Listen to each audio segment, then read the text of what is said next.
एक बार अगर तुम्हें पता लग गया कि मैं क्या हूं, उसके बाद तुम कभी सपने में भी अपने आप को शरीर नहीं मान पाओगे। तुम्हें समझ में आ जाएगा कि शरीर अलग है और मैं अलग हूं, मेरा स्वरूप अलग है। तो इसी स्वरूप ज्ञान के लिए कबीर साहब इस संसार में आते हैं, जीवों को चेताते हैं। जिस पे मालिक की मुहर लगी होती है वो चेत जाते हैं, वो चले जाते हैं इस संसार को छोड़ के, हमेशा हमेशा के लिए गर्भ जून से, इस जन्म मरण से बच के हमेशा के लिए चले जाते हैं। और जो नहीं समझ पाते बेचारे अज्ञानी जीव, वो बार बार इसी 84 में, लाख 84 में भटकते रहते हैं और बार बार जन्म मरण का दुख पाते रहते हैं। तो हमारा जो मूल ज्ञान है वो यही इशारा करता है कि बहुत हो लिया, बहुत बार जन्म ले लिया, आते आते जाते जाते बीत गए, लेकिन आज भी हम इस दुनिया से हमारा मोह भंग नहीं हुआ। कितने जन्म, कहते कितने जन्म कीट पतंगे, चिड़िया बिल्ली कुत्ता हाथी घोड़ा कीड़े मकोड़े नाली का कीड़ा, पता नहीं क्या क्या बन गए, लेकिन आज तक ना तो हमारी मुक्ति हुई और ना ही हमारा दुनिया से मोह भंग हुआ। अभी भी हमारा मोह भंग नहीं हुआ, अभी भी हम संसार में रहना चाहते हैं, जबकि ये संसार केवल मिट्टी का एक खेल है और कुछ नहीं है। मिट्टी का संसार और मिट्टी की देही, इसी मिट्टी में ऐसा उलझ गए हैं कि अब आगे का रास्ता नहीं मिल रहा। तो आगे का रास्ता देने के लिए बंदी छोड़ कबीर साहब इस संसार में आते हैं और बताते हैं रहना नहीं देश बेगाना है। जिस देश को आप अपना देश मान बैठे हो कि ये हमारे परमात्मा ने बनाया है, ये हमारे अल्लाह ने बनाया, वाहिगुरु ने बनाया है, ऐसा बिल्कुल नहीं है। परमात्मा ने ये देश नहीं बनाया है, ये देश काल निरंजन ने बनाया है। ये देश को बनाने वाला काल भगवान है, वही इस सारे संसार को बनाता है, पालता है और वही इस सारे संसार का नाश करता है। जो परमात्मा ने बनाया है, जो वाहिगुरु ने बनाया है, उसको सचखंड कहते हैं। और वाणी में आता भी है सचखंड बसे निरंकार। सचखंड यानी कि वो ऐसा खंड है, खंड यानी हिस्सा। एक तो हो गया ये 3 खंड, यानी धरती आसमान और पाताल, 3 लोग कहते हैं। जो चौथा खंड है उसको सचखंड बोला गया। सचखंड बसे निरंकार, यानी सचखंड में केवल वही चीज़ है जो सत्य ही सत्य है, वहाँ पर असत्य जा ही नहीं सकता। तो सत्य क्या है? आत्मा ही सत्य है, वहाँ पर केवल आत्मा का पसारा है, इसके अलावा कुछ नहीं। तो यही साहब ने बोला कि हम है शब्द, शब्द हम माही, हमसे भिन्न और कछु नाही। शब्द न बिन से देही, कहे कबीर हम शब्द सने। यानी जहाँ पर मेरा वास है, जो मेरा स्वरूप है, वो केवल आत्म स्वरूप है। आत्मा को छोड़ के अगर कोई मुझे शरीर मानता है तो वो उसकी बहुत बड़ी भूल है। देही ज्ञान सब जगत बखाने और विदेही ज्ञान कोई बिरला जाने। सारी दुनिया देह ज्ञान में उलझी पड़ी है। कोई किसी के शरीर की पूजा कर रहा है, कोई किसी के, शरीर छोड़ो, शरीर तो चला गया समय के साथ, अब उसके शरीर के जैसी बनी हुई मूर्तियों की पूजा कर रहा है, कैलेंडर की पूजा कर रहा है, फोटो की पूजा कर रहा है। ये महाअज्ञान है। पूजा केवल आत्मा की करनी चाहिए, पूजा केवल गुरु की करनी चाहिए, जीवित गुरु की करनी चाहिए। साहिब कह रहे गुरु को कीजिए दंडवत और कोटि कोटि प्रणाम, कीट न जाने भृंग को गुरु कर ले आप समान। गुरु क्या करता है? अपने जैसा बनाता है आपको। गुरु अपने आत्म स्वरूप को जानता है, आपको भी ऐसा बना देगा कि आप भी अपने आत्म स्वरूप को जान पाओगे। ना गुरु शरीर रह जाएगा, ना आप शरीर रह जाओगे, क्योंकि शरीर का तो एक दिन नाश हो जाना है और आप और गुरु ये दोनों ही अविनाशी हैं। तो जब तक हमें ये बात नहीं समझ में आई, जब तक हमारी भक्ति बन ही नहीं सकती। हमें आत्मज्ञान की कमी के कारण दुनिया भर के पंथों में कहाँ नहीं भटकना पड़ रहा है मुक्ति के लिए। और चाहिए हमें आत्मज्ञान, लेकिन वहाँ क्या मिल रहा है? मंत्र ज्ञान।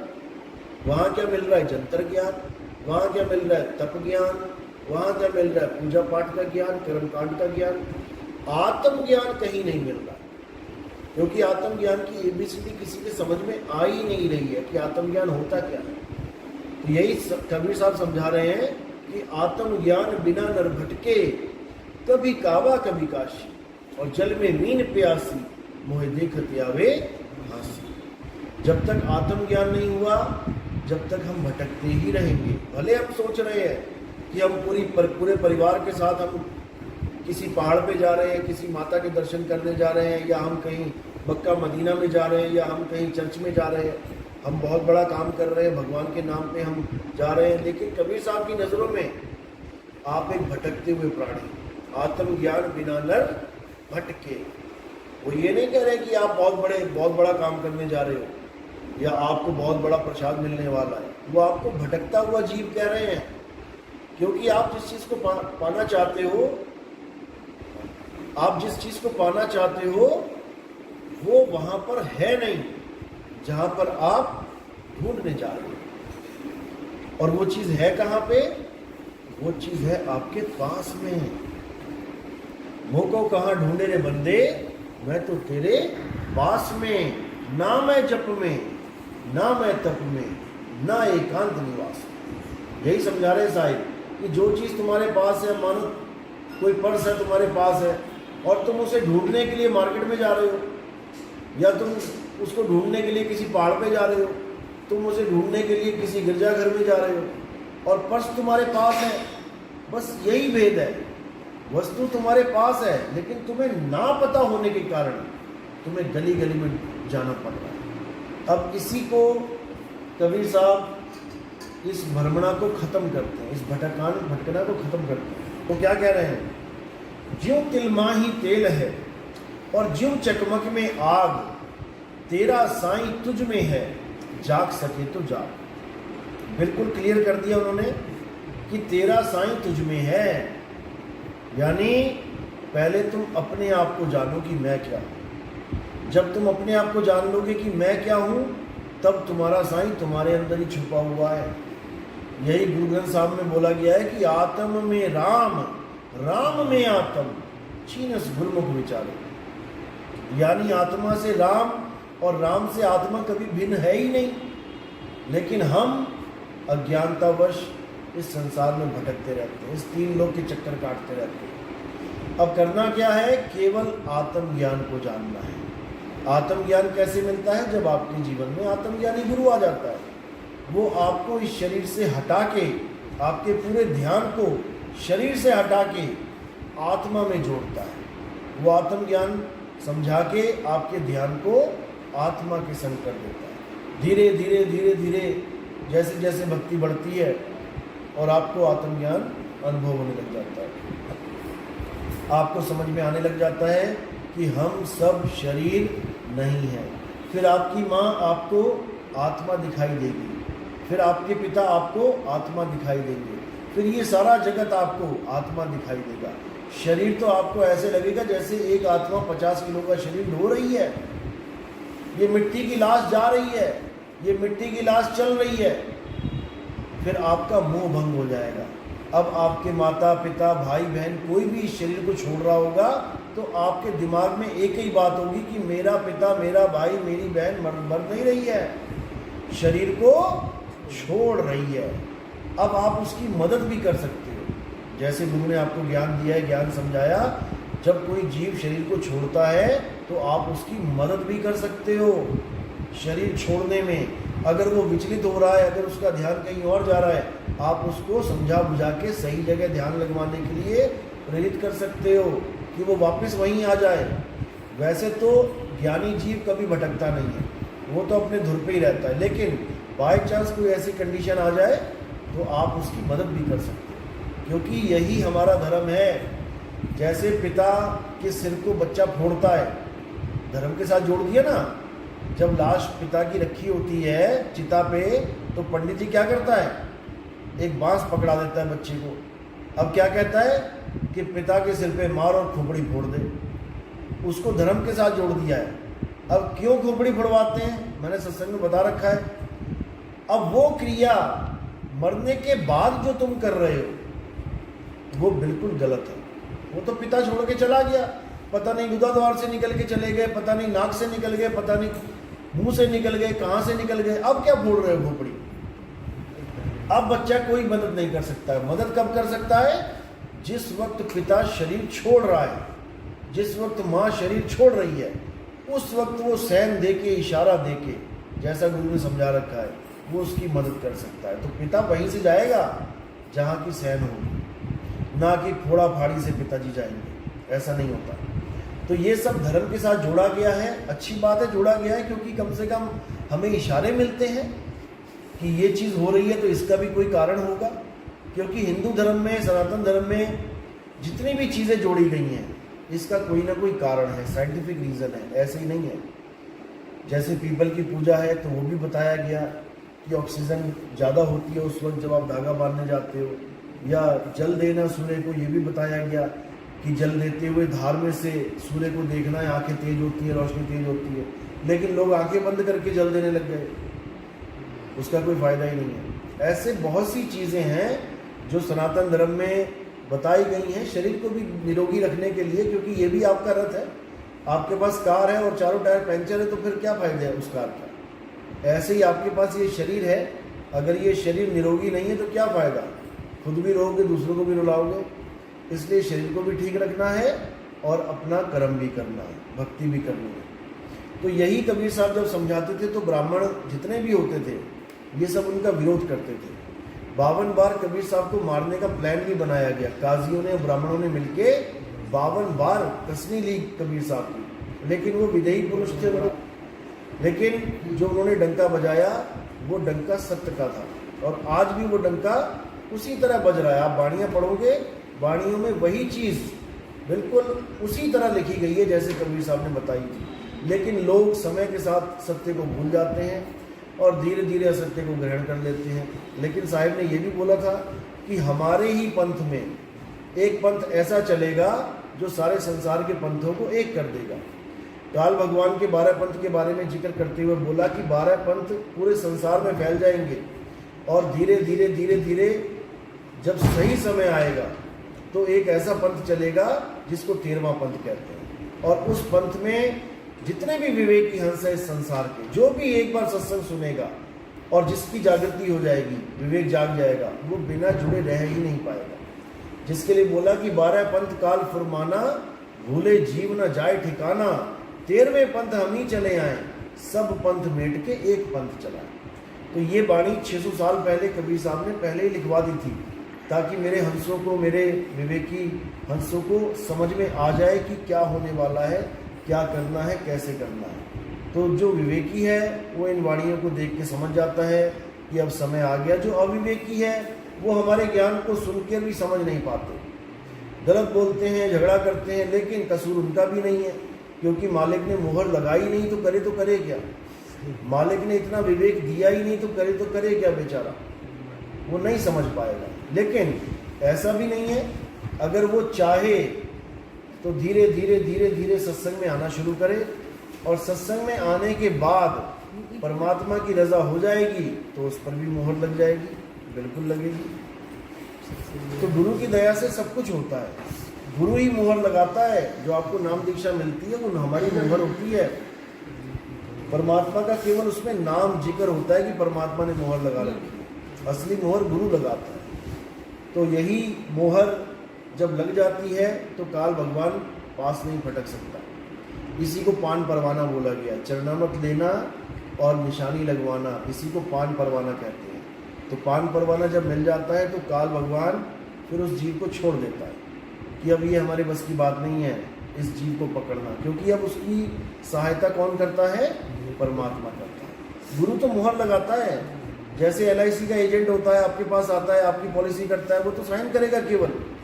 आपको तो ये भी नहीं पता इस LIC का मालिक कौन है, इस पॉलिसी का मालिक कौन है, ये कंपनी का मालिक कौन है, उसकी शक्ल भी नहीं देखी होती आपने। लेकिन वो एजेंट का जो साइन होता है, अगर वो साइन ना करे तो आपको पैसे नहीं मिलेंगे, आपको कोई प्राप्ति नहीं हो पाएगी। इस प्रकार परमात्मा केवल उसकी मदद करता है जो गुरु के पास जाकर मुहर लगवाता है। परमात्मा उसकी कभी मदद नहीं करता जो निगुरे होते हैं, वरना सबकी कर दी होती है। आज तक क्यों भटक रहे हैं, सबको पार कर दिया होता। तो कबीर साहब खुद कह रहे हैं कि बिन गुरु माला फेरते, बिन गुरु देते दान, और गुरु बिन दोनों निष्फल हैं, पूछो वेद पुराण। यहाँ तक कि भगवान राम, भगवान कृष्ण जी को गुरु धारण करना पड़ा, तो एक आम जीव की क्या औकात है भाई कि बिना गुरु के सोचे कि मेरा कल्याण हो जाएगा। कृष्ण जी के गुरु संदीपन जी महाराज थे, जहाँ पर उन्हें उनका मित्र मिला था सुदामा, बचपन के मित्र थे कृष्ण जी और सुदामा जी। कहाँ मिले थे ये गुरु जी के आश्रम में मिले थे, गुरुकुल में मिले थे। तो कृष्ण जी तो परम ज्ञानी है, जगत वंदे कहते हैं, कृष्ण जगत वंदे कृष्ण गुरु। तो फिर वो क्यों गुरु जी के पास गए, वो क्यों ज्ञान प्राप्त कर रहे हैं? राम जी 3 लोक के मालिक हैं, तो वो क्यों गुरु जी के पास गए हैं? जब भगवान जिनको आप पूज रहे हो, जब वो भगवान गुरु जी के पास जा रहे हैं, तो आप कह रहे हो हमें गुरु की जरूरत नहीं है। ये बिल्कुल कोरा अज्ञान है। तो बिल्कुल क्लियर किया है साहिब ने कि गुरु के बिना आपकी गति नहीं हो सकती, गुरु के बिना आपको वो ज्ञान मिल ही नहीं सकता जिसके द्वारा आपका कल्याण होगा। हाँ, दुनियावी ज्ञान मिल सकता है, बिना गुरु के आप कोई काम करने लग जाओ, वो भी आप पूरी तरह से उस पर निर्भर नहीं होगे। बिना गुरु के पूरी तरह से उस काम को आप सफल नहीं कर पाओगे, निर्भर आपको तब भी रहना पड़ेगा गुरु के ऊपर। कोई भी काम है दुनियावी, सुनार के पास चले जाओ, मोची के पास चले जाओ, कोई कपड़े बनाने के पास चले जाओ, वहाँ पर भी आपको ज्ञान तो समझना ही पड़ेगा। तो इसलिए गुरु की महिमा बहुत बड़ी बताई गई है, लेकिन फिर भी वही बात है कि सेवा को 2 ही भले, एक संत एक राम। राम है दाता मुक्ति का, संत जपावे नाम। आजकल क्या प्रचलन में आता है कि हमने गुरु बना लिया, अब गुरु हमें पार कर देगा। हमने एक गुरु बना लिया, अब हम दोबारा गुरु नहीं बदलेंगे। ये जो चीज़ है ये घातक है आपके लिए। गुरु ज्ञान होता है, गुरु शरीर नहीं होता है। आपने जो पहले गुरु बनाए हैं वो आपने शक्ल देख के नहीं बनाए हैं, आपने उनका ज्ञान समझा तो आप जुड़े। अब ज्ञान को समझ के जुड़े हो, इसका मतलब ज्ञान है, आपका लक्ष्य गुरु की देह नहीं है, ज्ञान समझ के जुड़े हो। अब अगर आपको उसके आगे का ज्ञान मिलता है तो आप आगे बढ़ो, क्योंकि तब भी आपका लक्ष्य देह नहीं होगा, ज्ञान ही होगा। अगर पूरा ज्ञान मिलता है तो अच्छी बात है, फिर तो आपको जाने की जरूरत ही नहीं है। लेकिन अगर पहले आप किसी अधूरे गुरु के पास है, अधूरे ज्ञान जिसने धारण किया हुआ उस गुरु के पास है, तो आपको आगे बढ़ जाना चाहिए, तभी कल्याण होगा, नहीं तो नहीं होगा। तो गुरु क्या करता है? गुरु हमें अपना असली घर बताता है। एक तो नकली घर होता है। नकली घर कौन सा होता है? जो हम संसार में अपने घर बनाते हैं। इस काल में, काल जाल में, इस काल की जेल में हमारी ड्यूटी लगा रखी है काल भगवान ने कि तुम खुद अपनी जेल बनाओ रहने के लिए। जैसे सरकारी जेल में तुम्हें केबिन मिल जाते हैं, तो नंबर मिल जाता है कि इस खोली नंबर में ये कह दिया, उसमें ये कह दिया। काल भगवान ने जब आप हमें यहाँ भेजा तो उसने कोई हमें जेल का कमरा नहीं बना के दिया। सबकी ड्यूटी लगा रखी है, तुम अपना अपना कमरा बना के रहो। तो सब अपने अपने मकान बनाते हैं, सब अपने अपने कमरे बनाते हैं और उसमें रहते हैं। कब तक रहते हैं? जब तक उसकी फांसी ना हो जाए। सबको फांसी होनी है, मृत्यु सबकी होनी है। अब अपना घर खुद बनाना है, खुद रहना है, फिर अपनी मौत का खुद ही इंतजार करना है। ये ऐसा जाल है काल का। लेकिन गुरु क्या करता है? आपको जेल में ही रखेगा कि कोई बात नहीं बेटा जेल में रह, लेकिन तुम्हें चाबी पकड़ा देगा कि जैसे ही खाली करने की बारी आई तो तूने जेल की तरफ ध्यान नहीं देना है कि मेरा घर, मेरी दुकान, मेरा मकान, बिल्कुल नहीं। उसके बाद तुम्हें असली घर की चाबी दे देगा। इसी को बोला शब्द विहंगम चाल हमारी, कहे कबीर सतगुरदई दाढ़ी। खुले कपाट शब्द झनकारी और पिंड अंड के पार सो देश हमारा है। जो हमारा असली घर होगा हम सीधे वहीं निकल जाएंगे। नकली घर तो हमारा कब तक के लिए है? जब तक हम यहाँ पर रहना है हमने। हम कहीं चले जाएं किसी दूसरे देश में तो तब भी तो रहना ही पड़ेगा ना, सिर्फ छुपाने के लिए कमरा लेना पड़ेगा, मकान लेना पड़ेगा। लेकिन जब अपने घर की टिकट आ जाएगी तब हम उस घर को वहीं छोड़ देंगे, फिर हम उस पर थोड़ी ध्यान लगे। तो इसी प्रकार जो असली घर है वो हमारा असली घर है, हमारा आत्म स्वरूप। अपने आत्म स्वरूप से बिछड़ के हम देह स्वरूप में आ गए हैं। सबसे पहले तो ये है हमारा कच्चा घर, इस घर में हम रहते हैं। अब इस घर को रखने के लिए भी एक और घर चाहिए। तो ऐसे ये सारा सिस्टम चल रहा है।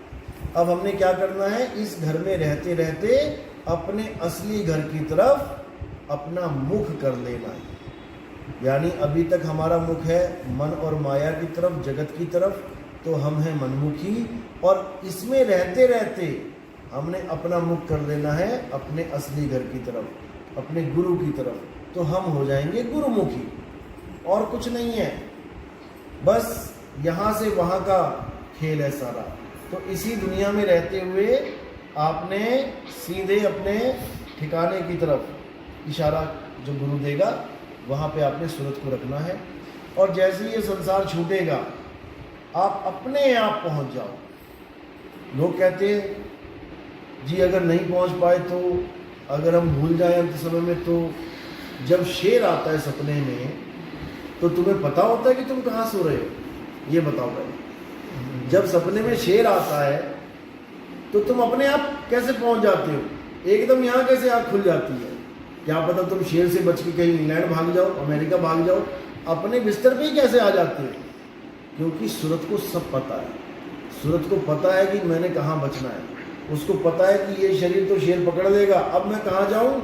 अरे एक और पड़ा हुआ है मेरा शरीर बेड पे, अब सीधे वहाँ आती है डायरेक्ट। इसी प्रकार जब ये संसार छूटेगा तो हमारे गुरु ने हमें बता रखा है कि बेटा ये शरीर तो तेरा जाएगा आग में, ये जाएगा नाश में, अब तूने कहाँ जाना है?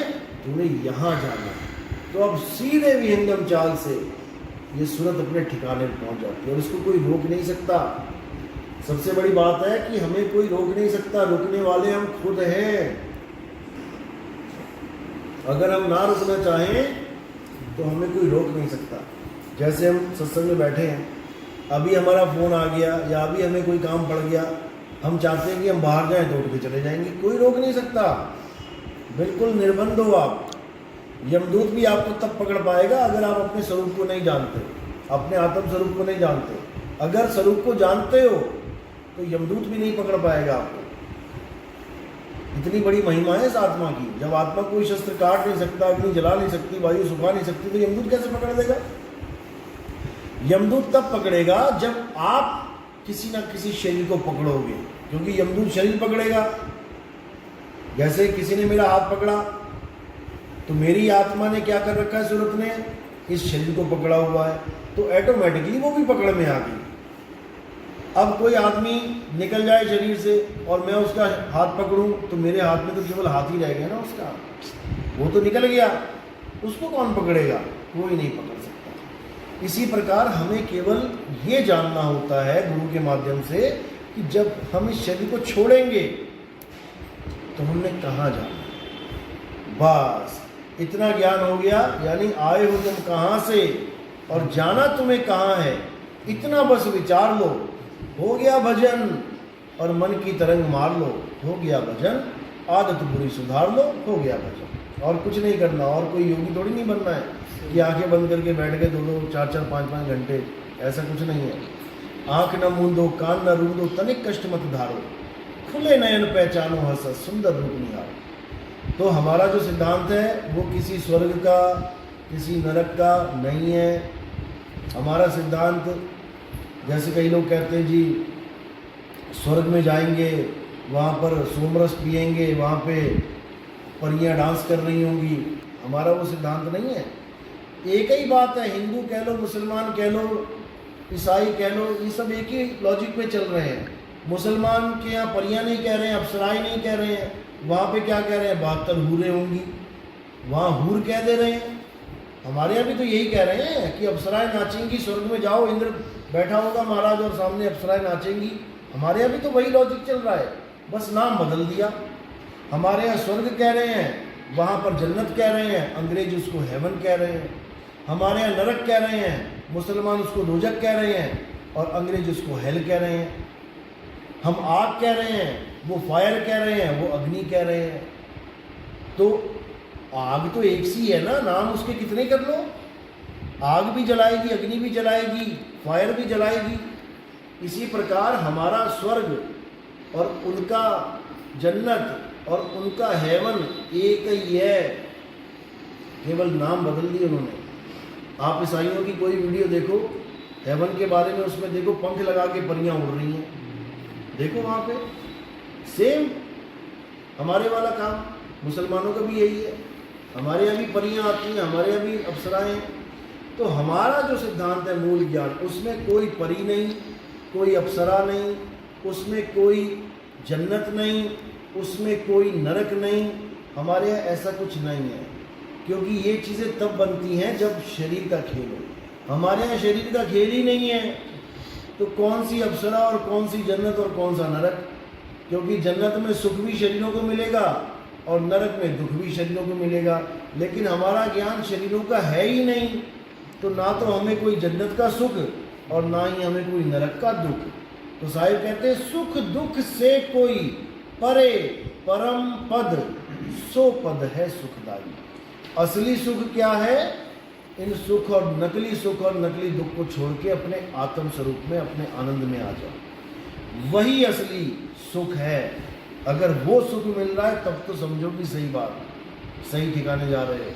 अगर नरक और स्वर्ग में, सतलोक, अलख, अगम लोक में, ब्रह्मलोक, शिवलोक, गोलोक में अगर यहाँ जाने की बात तुम्हारा गुरु कर रहा है तो इसका मतलब वो तुम्हें उलझाने के लिए बैठा है। कहीं जाने की जरूरत नहीं है, ना कहीं आना ना कहीं जाना, और आपे में आप समाना, अपने में समा जाना है। अपने में समाना ही मुक्ति है। तो जब तक अपना ज्ञान नहीं हो गया तब तक मुक्ति नहीं मिलेगी। जब तक खुद को नहीं पाया तब तक खुदा नहीं मिलेगा। तो इसलिए केवल आत्मज्ञान को जानो, आत्मज्ञान को समझो, और इसी से सबका कल्याण होगा। चाहे वो कोई हिंदू है, मुसलमान है, सिख है, ईसाई है, इससे कोई फर्क नहीं पड़ता। सारे खाना खा रहे हैं, पानी पी रहे हैं, हवा ले रहे हैं, सब कुछ एक सा काम कर रहे हैं, फिर भी अपना भगवान, अपना अल्लाह अलग अलग मान के बैठे हैं। सब एक ही सूर्य की रोशनी ले रहे हैं, फिर भी कह रहे हैं ये सूर्य ब्रह्मा जी ने बनाया, वो कह रहा अल्लाह ने बनाया, वो कह रहा गॉड ने बनाया, वो कह रहा वाहिगुरु ने बनाया। सबको पता है सूर्य एक है, और सबके धर्म ग्रंथों में लिखा है कि हमारे भगवान ने सूर्य बनाया। तो समझ जाना चाहिए ना कि जब सूर्य एक है, अगर सारे धर्म ग्रंथ ठीक हैं, सत्य बोल रहे हैं, तो 4 सूर्य होने चाहिए थे। मुसलमान वाला सूर्य अलग होना चाहिए था, हिंदुओं वाला सूर्य अलग होना चाहिए था, ईसाई वाला अलग होना चाहिए था, लेकिन नहीं है अलग। इसका मतलब केवल नाम अलग है, नाम अलग है, कार्य एक ही है। ये नहीं समझ में आ रहा लोगों को, और जब तक ये समझ में नहीं आएगा, जब तक ये दुनिया रहने लायक भी नहीं है। वैसे तो ये दुनिया रहने लायक है ही नहीं। देखो अभी उड़ीसा में ट्रेन में हादसा हो गया। अब उनसे पूछो, क्या तुम भगवान को नहीं मानते थे? क्या तुम पूजा नहीं करते थे? क्या तुम 5 टाइम की नमाजें नहीं पढ़ रहे थे? क्या तुम परमात्मा से कोई अपने घर का सुख चैन नहीं मांग रहे थे? सब कुछ कर रहे थे, सब कुछ कर रहे थे, फिर भी हादसा हो गया, सारे मर गए। अब बताओ अब क्या करें? छोटे छोटे बच्चे, कोई गोदी में होगा बच्चा जिसकी मनोकामना, माँ की मनोकामना मांग के आ रही होगी कि मेरा बच्चे की बड़ी लंबी आयु हो जाए, मेरा बच्चा बड़ा हो के डॉक्टर बन जाए, इंजीनियर बन जाए। लो बन गया इंजीनियर, फिर क्या करना? लोग ये सोच के बैठे हैं कि भक्ति तो बूढ़ों का काम है, बुढ़ापे में करेंगे। अरे वो मृत्यु बच्चों को नहीं छोड़ रही है, गर्भ में बच्चा नहीं छोड़ रही है, बुढ़ापा तुमने कब देख लिया? ये सब भ्रम है। जब जागो तब सवेरा है। अगर कोई छोटा बच्चा अभी जाग रहा है तो उसको अभी से भक्ति स्टार्ट करनी चाहिए। अब ये नहीं कि भक्ति करे और बाकी सब भूल जाए, ऐसा नहीं करना चाहिए। क्योंकि दुनिया में आया है, अगर घर में रहना है, माँ बाप के साथ रहना है, तो पढ़ना भी है उसको, भक्ति भी करे, पढ़े भी और अपनी जिम्मेदारियाँ भी निभाए। कई लोग सोचते हैं कि भक्ति करने का मतलब होता है घर से भाग जाना। हमारे भी 1-2 शिष्य थे, घर से भाग गए थे और जल्दी अकल आ गई, वापस आ गए। भाग गए थे, सही बता रहा हूँ। उधर बीवी परेशान, उधर माँ परेशान। अब मुझे फ़ोन करेंगे क्या हो गया जी? मैंने कोई बात नहीं, मैसेज कर देता हूँ। मैसेज किया तो आ गया, अपना अकल आ गई सही टाइम पे। तो ऐसा नहीं है, आप घर में रह के भक्ति करो, जिम्मेदारी और भक्ति करो। ये मत सोचो कि मेरा क्या होगा, ये परमात्मा देखेगा। बस आप ये देखो कि मैं जुड़ा कहाँ हूँ, मेरा रास्ता सही है कि नहीं है। हमें बुद्धि विवेक इसलिए दिया गया है इंसान चोले में, क्योंकि इंसान चोला ही वो दरवाज़ा है जहाँ से हम मुक्ति के लिए निकल सकते हैं। नहीं तो इस दुनिया में और भी जीव हैं, हमारे से अच्छा जीवन जी रहे हैं। हमें दुनिया भर की टेंशन है, बिजली का बिल देना है, पानी का बिल देना है, मकान का बिल देना है। अब देखो कुत्ते, बिल्ली, बकरा कितने मज़े से जंगल में देखो जाके मज़े से घूम रहे हैं, कोई टेंशन नहीं है। दो कुत्ते देखो कितना खेल खेल रहे हैं, पार्कों में घूम रहे हैं, दौड़ रहे हैं, कोई मतलब नहीं है। हमसे अच्छा जीवन है उनका, टेंशन फ्री। ना कुत्ते का बीपी बढ़ रहा है, ना उसको शुगर हो रही है, ना उनके चश्मे लग रहे हैं, बढ़िया एकदम मजे की लाइफ है। लेकिन मुक्ति नहीं है। हमारे इंसानी चोले में मुक्ति है, लेकिन इस काल भगवान ने एक गधा बना दिया, हमें उठा उठा के बोझा लाद दिया सिर के ऊपर।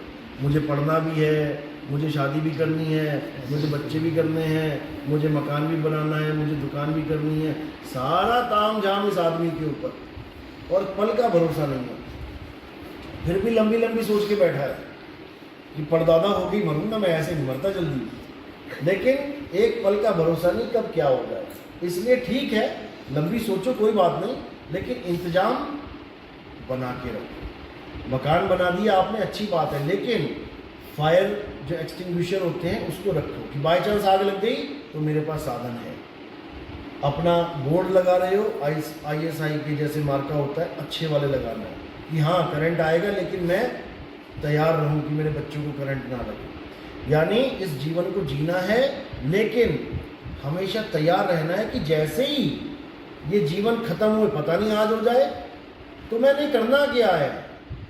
इस चीज़ को हमेशा दिमाग में रख के जीवन जीना है। जैसे आप देखोगे एरोप्लेन पे सवारी करो या पानी के जहाज़ पे सवारी करो, तो उन्होंने वहाँ पर छोटे छोटे ट्यूब रखे होते हैं, बांधे हुए होते हैं, आपको लाइफ जैकेट्स भी दे देते हैं। उनको कहो यार मुझे क्या ज़रूरत है, मैं तो खुद जहाज़ में बैठा हूँ, मैं थोड़ी डूब रहा हूँ। लेकिन वो कहते हैं बेटा कुछ नहीं पता ये जहाज़ कहाँ गोता मरवा दे, तो इसलिए लाइफ जैकेट पहन के रखो। इंतजाम कर लिया ना, अब आपको इंजॉय, जीवन का आनंद आएगा। जैसे आप ऋषिकेश में जाते हो, वो किश्ती की क्या बोलते हैं, राफ्टिंग। अब राफ्टिंग जब जाते हो तो देखो वहाँ पर पहने होती है लाइफ जैकेट्स। ऐसा नहीं है कि बिना लाइफ जैकेट पहने आपको मज़ा नहीं आएगा, मज़ा पूरा आएगा। लेकिन लाइफ जैकेट पहन ली है, अब खतरे से बाहर हो गए आप। अब चाहे वो किश्ती पलट भी जाए तब भी आप ऊपर ही तैरते नजर आओगे सब। तो इसलिए संत महात्मा यही कहते हैं कि अपने जीवन को रोको मत, चलने दो, लेकिन इंतजाम करके रखो। पता नहीं कब तुम्हारे साथ क्या हो जाए, तब तुम रोओगे, गिड़गिड़ाओगे, चीखोगे, चिल्लाओगे, उसका कोई मतलब ही नहीं है। क्योंकि तुम्हारे पैदा होते ही तुम्हें पता है, बचपन में ही पता लग जाता है कि एक दिन मरना है। किस बच्चे को नहीं पता, हर बच्चे को पता है। टीवी में भी अगर कोई सीरियल में कोई मर जाए तो बच्चा कहता है कि मर गया, यानी उसको भी पता है कि मर गया, एक दिन मरना है सबने। लेकिन इंतजाम ना करे अपनी मौत का, तो उससे बड़ी मूर्खता नहीं है। तो संत महात्मा यहाँ पर इंतजाम करवाने आते हैं कि तुम जब अंत में जाओगे यहाँ से, तो तुम रोते हुए गिड़गिड़ाते हुए ना जाओ, बल्कि आनंद में जाओ। जिस मरने से जग डरे मेरे मन आनंद, और मरने पर ही पाइए पूर्ण परमानंद। जब हम इस शरीर को छोड़ेंगे तो हम ऐसे छोड़ेंगे जैसे सांप केचुली छोड़ता है। देखिए ना केचुली। अब जिसको नहीं पता कि केचुली क्या होती है, वो सांप, वो केचुली देखता है खेत में, अरे भाई सांप मरा पड़ा है। और जिसको पता है वो जाके देखता रहे तो केवल खाल खाल है भाई, सांप नहीं मरा है, सांप तो निकल गया आगे। इसी प्रकार जब हम शरीर छोड़ेंगे तो ये हमारी केचुली है, इसको हम यहीं छोड़ देंगे और हम इस केचुली से बाहर निकल आएंगे, हम अपने स्वरूप को प्राप्त करेंगे। बस यही मूल ज्ञान। चलो आज का सत्संग यहीं समाप्त करते हैं। नाम दीक्षा वाले आगे आ जाए, प्रथम दीक्षा वाले, और जो दूसरी दीक्षा वाले हैं उनको भोजन प्रसादी के बाद दूसरी दीक्षा मिल जाए। बोले सतगुरु बंदी छोड़ कबीर साहिब की सदा।